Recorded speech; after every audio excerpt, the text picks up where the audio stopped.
Hey, Flo here. Catching up on some Bible reading from last week.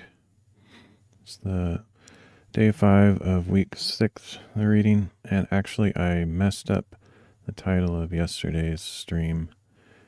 I read the correct verses, but I had Matthew chapter 8 or whatever in the title, or 13, I don't know, whatever. Anyway, I messed up the titles yesterday, but I did read the correct verses somehow magically. So today, I should probably look at my sheet each time because that's how I've got on track with the correct reading. So today we're going to read Exodus 1 through 3 and Matthew 8, 14 to 34. And that Matthew part's the thing that I did wrong yesterday, even though I read the correct Luke 8, I think. Anyway, I'm just going to get into it after a quick prayer. Dear Lord, thank you for getting us through a night or a morning, wherever we are, bringing us together today. Pray that you would make today's reading clear and convict us of any sin in our lives and inspire us with hope and give our souls peace. Help us to remain in you, to seek you more each day. And thank you in Jesus' name, amen.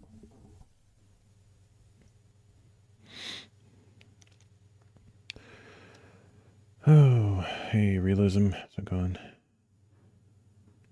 All right, so let's get into Exodus 1. So we just finished Genesis with, thanks for the thumbs up. Just finished Genesis with Joseph's story. And so we left the Israelites living in Egypt. And this follows up after that with a big long break, sharing some of the history between then and now. Well, not now, but you know what I mean. All right, Exodus chapter 1. These are the names of the sons of Israel who went to Egypt with Jacob, each with his family: Reuben, Simeon, Levi, and Judah, Issachar, Zebulun, and Benjamin, Dan and Naphtali, Gad and Asher. The descendants of Jacob numbered 70 in all, including Joseph, who was already in Egypt.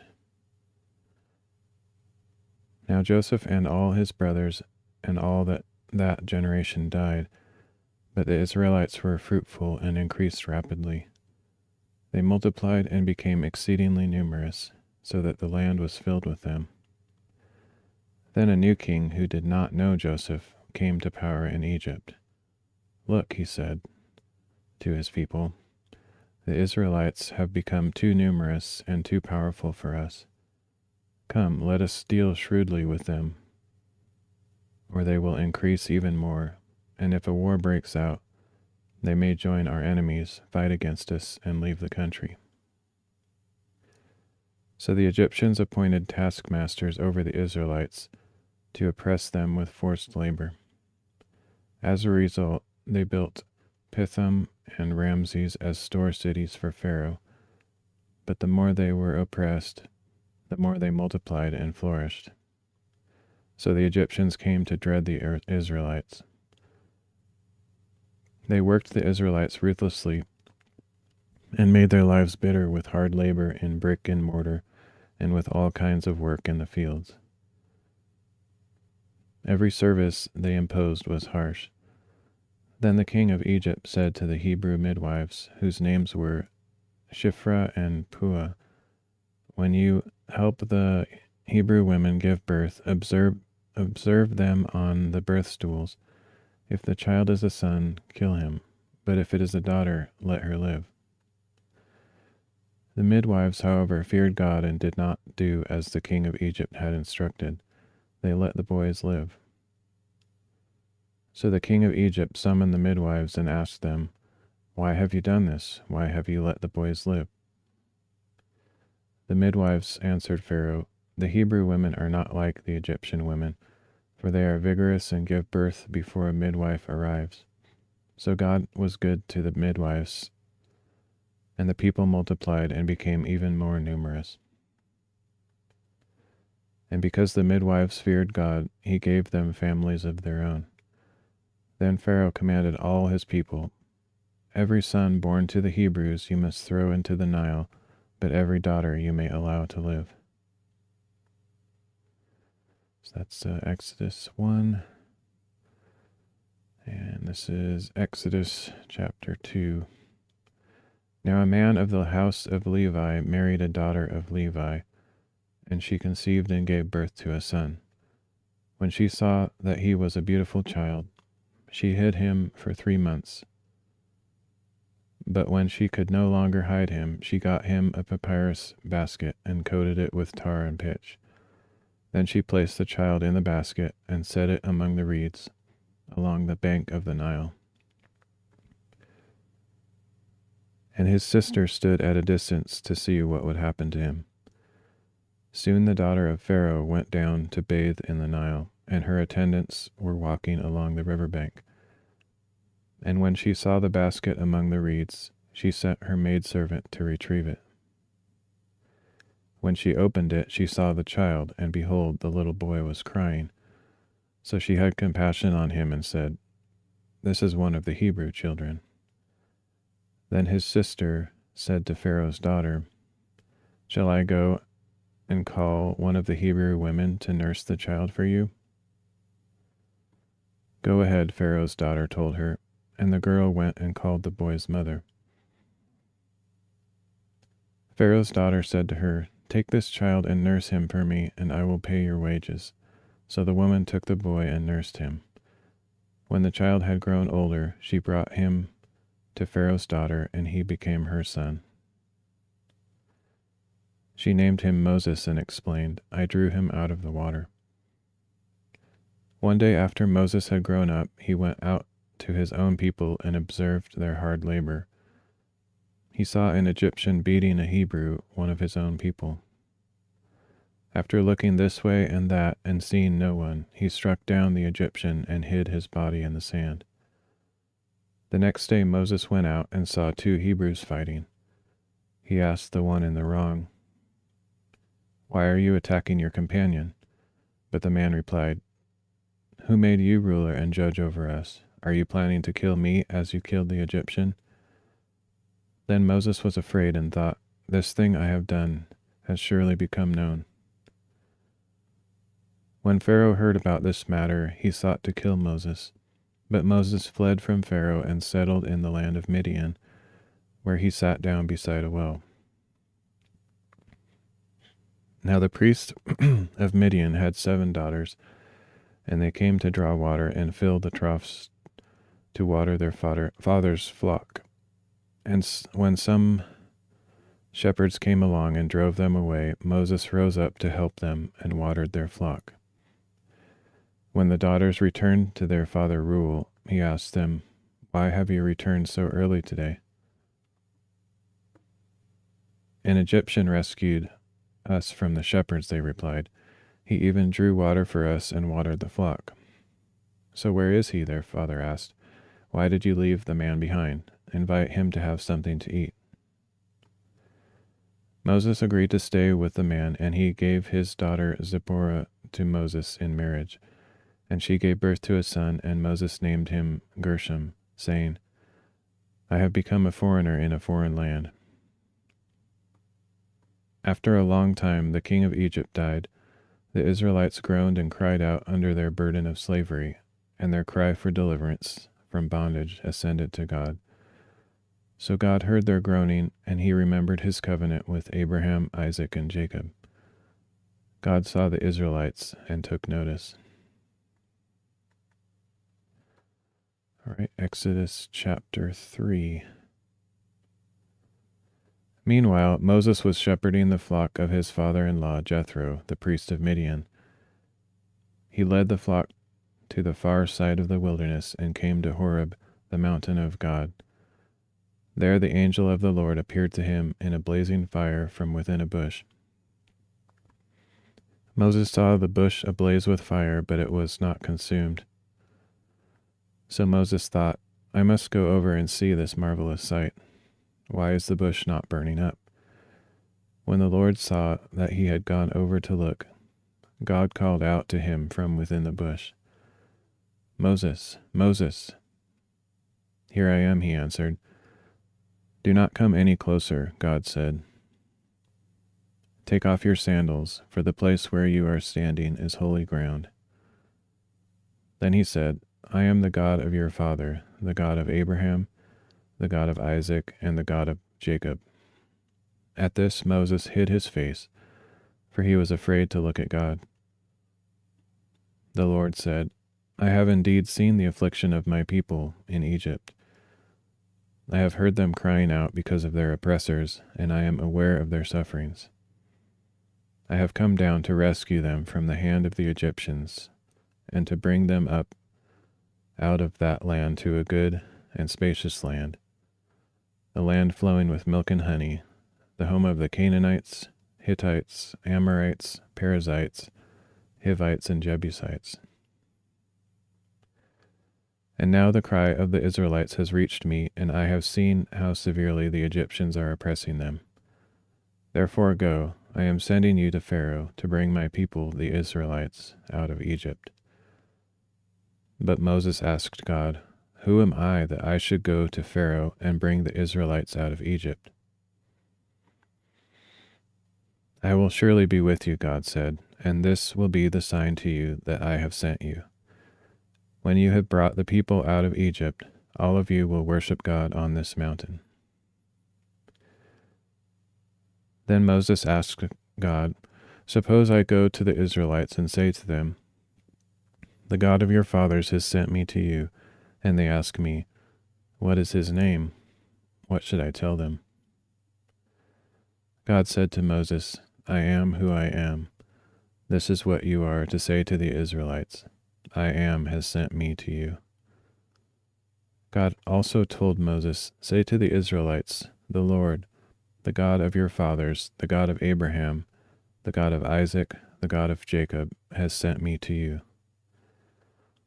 This is my name forever, and this is how I am to be remembered in every generation. Go assemble the elders of Israel and say to them, The Lord, the God of your fathers, the God of Abraham, Isaac, and Jacob, has appeared to me and said, I have surely attended to you and have seen what has been done to you in Egypt. And I have promised to bring you up out of your affliction in Egypt into the land of the Canaanites, Hittites, Amorites, Perizzites, Hivites, and Jebusites, a land flowing with milk and honey. The elders of Israel will listen to what you say, and you must go with them to the king of Egypt and tell him, The Lord, the God of the Hebrews, has met with us. Now please let us take a 3-day journey into the wilderness, so that we may sacrifice to the Lord our God. But I know that the king of Egypt will not allow you to go unless a mighty hand compels him. So I will stretch out my hand and strike the Egyptians with all the wonders I will perform among them, and after that he will release you. And I will grant this people such favor in the sight of the Egyptians, that when you leave you will not go away empty-handed. Every woman shall ask her neighbor and any woman staying in her house for silver and gold jewelry and clothing, and you will put them on your sons and daughters, so you will plunder the Egyptians. That is Exodus chapter 3. And now we're going to read Matthew chapter 8, 14 to 34, which I almost accidentally read yesterday, but apparently I got it right somehow. When Jesus arrived at Peter's house, he saw Peter's mother-in-law sick in bed with a fever. So he touched her hand, and the fever left her, and she got up and began to serve them. When evening came, many who were demon-possessed were brought to Jesus, and he drove out the spirits with a word and healed all the sick. This was to fulfill what was spoken through the prophet Isaiah. He took on our infirmities and carried our diseases. When Jesus saw a large crowd around him, he gave orders to cross to the other side of the sea. And one of the scribes came to him and said, "Teacher, I will follow you wherever you go." Jesus replied, "Foxes have dens and birds of the air have nests, but the Son of Man has no place to lay his head." Another of his disciples requested, "Lord, first let me go and bury my father." But Jesus told him, "Follow me and let the dead bury their own dead." When he got into the boat, his disciples followed him. Suddenly, a violent storm came up on the sea, so that the boat was engulfed by the waves. But Jesus was sleeping. The disciples went and woke him, saying, "Lord, save us, we are perishing." "You of little faith," Jesus replied, "why are you so afraid?" Then he got up and rebuked the winds and the sea, and it was perfectly calm. The men were amazed and asked, "What kind of man is this? Even the winds and the sea obey him." When Jesus arrived on the other side in the region of the Gadarenes, he was met by 2 demon-possessed men coming from the tombs. They were so violent that no one could pass that way. "What do you want with us, Son of God?" they shouted. "Have you come here to torture us before the appointed time?" In the distance, a large herd of pigs was feeding, so the demons begged Jesus, "If you drive us out, send us into the herd of pigs." "Go," he told them. So they came out and went into the pigs, and the whole herd rushed down the steep bank into the sea and died in the waters. Everybody put your card up. Everybody put your library card up. What? Library card in my hand. It's the bomb. It's kablam. Library card. Solid gold. So out of control. It's like, whoa. Thanks for the follow. Those tending the pigs ran off into the town and reported all this, including the account of the demon-possessed men. Then the whole town went out to meet Jesus, and when they saw him, they begged him to leave their region. Oh, man. Okay. It's quite the story. It's interesting. It seems like when we read... let me check something here real quick.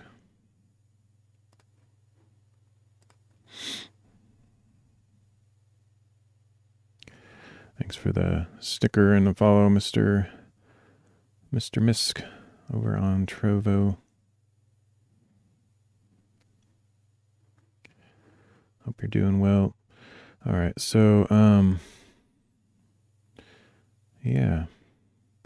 When we read this same story in another book, I don't remember, I think it was probably Luke or whatever, it seems like there was only one man, but in this one there was 2 men.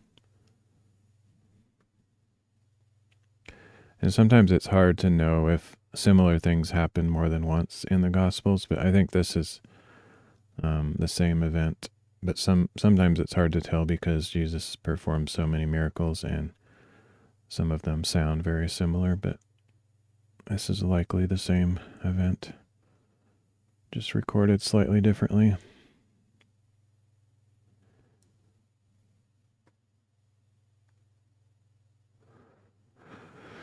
Anyway, that's pretty much it for today. I'll probably read again later today, although now that I'm starting a new week, I have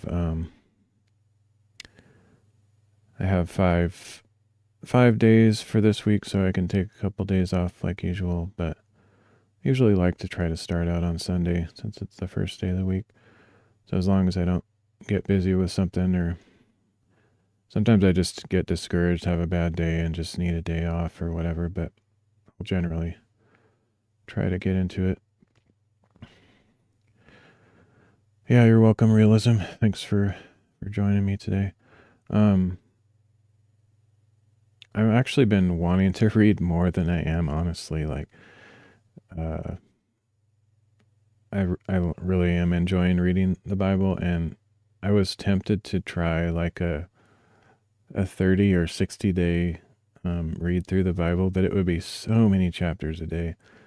I'd probably have to stream like, I don't know how many hours, probably like, I don't know, maybe, let's see, I didn't really calculate it, but I think it would probably end up being like 3 or 4 hours every day if I tried to do through the Bible in 30 days. But I was tempted to do it, but I think I'll keep going with this thing, with the whole year plan. Yeah, anyway, but I was thinking about that just because I want to read more than I am reading, but I might just read more in my own time, if I decide to do that. But I've been watching a lot of online messages or sermons, especially from that Times Square church that I've really been enjoying. Really like the pastor there. I might end up going to church today since I'm up at the time, if I can stay awake until the service starts. I haven't been going to church super regularly because I'm usually like, I have such a weird sleeping pattern that I'm often asleep when they have the service. And basically no churches have evening services anymore, which is really disappointing. So, but also another thing, I've already mentioned this on stream, but I'll mention it again since it's Sunday. My friend Kamehame Dukin does a Bible study stream Sunday evenings at, usually it's around 6 my time, 6 Pacific. I think it's 9 p.m. Eastern Standard Time.